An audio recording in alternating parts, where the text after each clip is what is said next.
What impact will these fast-moving political developments have on the U.S. Congress? Joining me now is CNN's chief political analyst, Gloria Borger. Gloria, welcome from Washington.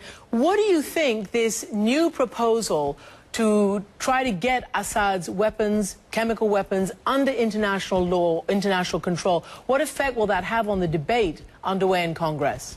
Well, it could have a large effect if it's taken seriously and if indeed it occurs. I mean, let's sort of unravel this for a moment, if you will.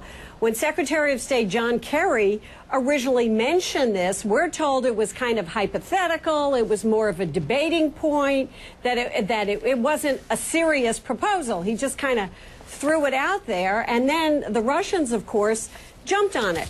And today, what we're hearing from senior administration officials is a lot of skepticism about it, Christian, but they're in a position now where they have to say they're going to take a look at it because they really have no other choice. But what administration officials are saying is that, look, understand that the acceptance of this only comes under the threat of force. And that's why you need to take this with a grain of salt. But now they've kind of gotten themselves in a position where they can't say no. Well, let me ask you about the actual vote, Gloria. Right. You know, we've seen a lot of polling about where the American people stand, and they stand against such action. Yeah. But also this informal whips and counts that CNN and others are taking. Does the president stand to face defeat in the Congress? Do you think the more time goes, the more ability he has to try to make his case? And he will tonight with a series of interviews. He will with an address to the nation tomorrow. Will that affect Congress, do you think?